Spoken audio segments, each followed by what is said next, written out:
கரகம் வந்து ஆடினாங்க.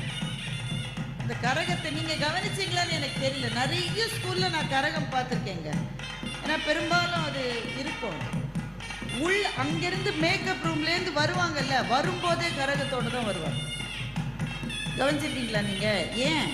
கரகம் தலையில் ஒட்டி இருக்கு, அதை வச்சுக்கிட்டு நல்லா ஆடும். ஆனால் இங்கே நான் பார்த்தேன், இங்கே வந்த பிறகுதான் கரகத்தை தலையிலே ஏற்றி கொண்டார்கள். அதே மாதிரி ஆடி முடிக்கும் போது அந்த கரகத்தை எடுத்து வச்சுட்டாங்க. அப்படின்னா என்ன அர்த்தம்? ஒட்டு வேலை எதுவும் இல்லைன்னு அர்த்தம். உண்மையிலேயே சுமந்து, அதுதான் உண்மையான கரகாட்டம். இங்கே இருக்கிற சின்ன குழந்தைகளுக்கு ஒருவேளை தெரியாமல் இருக்கலாம். நீங்கள் என்ன நினைப்பீங்க? தலையில் கரகத்தை வச்சு ஆடணும்னா லைட்டாக கொடுத்துருப்பாங்க, வெயிட் இல்லாமல் கொடுத்துருப்பாங்க. வெயிட் இல்லாமல் தரையில் வச்சா தான் நல்லா ஆடலான்னு கிடையாது. நிறைய வெயிட் இருந்தால் தான் அது தலையில் நிற்கும். நீங்கள் அந்த கரகத்தை நான் அதெல்லாம் தூக்கி பார்த்தேன் ஒரு குழந்தையிடமிருந்து வாங்கி. சரியான வெயிட் அது.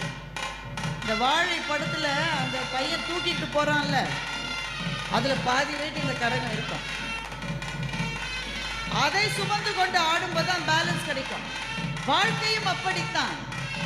நீங்கள் உங்களுடைய பாரங்களை இறக்கி வைத்துவிட்டு சுமையே இல்லாமல் இருக்க நினைக்கிற போது பேலன்ஸ் கிடைக்காது வாழ்க்கையில்.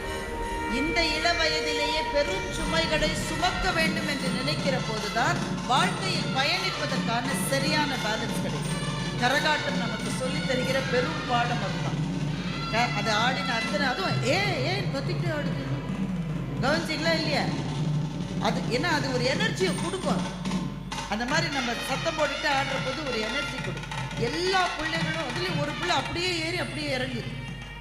அது மாத்திரம் தலையை கவுந்துருந்ததுன்னா கரகமும் விழுந்து அதுவும் விழுந்திருக்கும். அப்போ என்ன ஃபோக்கஸ் பாருங்களேன். ஒரு நிமிஷம் அப்படி இப்படி திரும்ப முடியாது. தலை இப்படின்னா இப்படித்தான் இருக்கணும். இதிலும் வாழ்க்கைக்கான ஒரு பாடம் இருக்கிறது.